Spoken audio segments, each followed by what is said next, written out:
Voici notre bulletin d'information. Temps probable pour la journée de demain. Il est probable que demain, le temps sera à peu près le même qu'aujourd'hui. Ou alors, il n'y aura pas une grande différence. Il fera plutôt chaud et humide, oui humide, dans les endroits par exemple où il aura plu. Au-dessous d'une ligne imaginaire que nous pourrions tirer si nous en avions le temps et les moyens, entre Bordeaux et Strasbourg, le temps sera variable. Dans des endroits, il fera un temps de cochon. Dans d'autres endroits, eh bien, on se croira en hiver. Presque. En tout cas, il y a des gens qui le diront. Il y aura d'autres endroits où on sera obligé de retirer sa veste tellement le fond de l'air sera lourd. Au-dessus de la ligne Bordeaux-Strasbourg, le temps sera approximativement le même qu'en dessous. Ça dépendra des endroits. Et ce n'est pas les endroits qui manqueront demain. Il y en aura un peu partout et de toutes les sortes. Le vent? Mon Dieu, le vent, tout le monde sait ce que c'est, on ne va pas insister. Il y aura un peu, beaucoup, énormément, à peine. Où donc il y aura du vent? Ça, on ne peut pas vous le dire.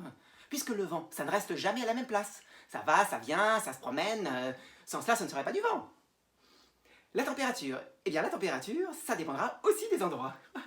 Chaud, froid, tiède, enfin tout ce que la température a l'habitude d'être. On ne va pas rentrer dans les détails. Pour plus de détails, vous n'aurez qu'à vous reporter à votre thermomètre habituel. C'était le bulletin météorologique national. Voici nos informations. Paris.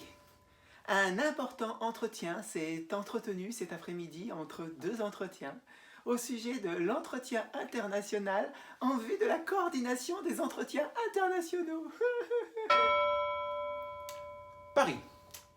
Ce matin, une foule nombreuse, au sein de laquelle on remarquait la présence du Duc d'Ur, a fait un accueil très simple à l'autobus 84 qui, en un peu moins de 20 minutes, a transporté de nombreux voyageurs partis de la porte de Champéret pour se rendre au Luxembourg, et parmi lesquels on remarquait la présence du duc d'O.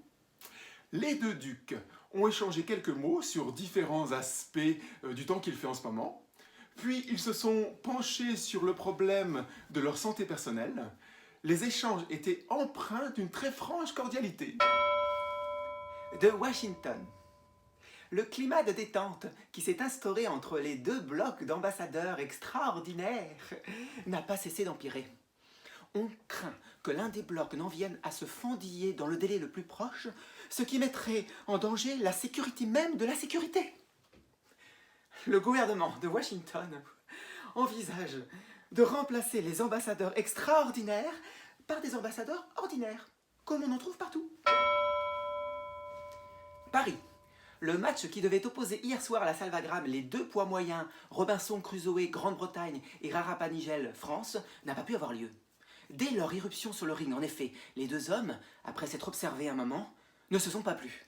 Ils ont commencé presque tout de suite à échanger des injures et des coups de poing à la surprise générale du public. L'arbitre, aidé de 3 pompiers, a heureusement réussi à maîtriser les deux hommes qui voulaient continuer à se battre sans raison apparente. Voici l'heure.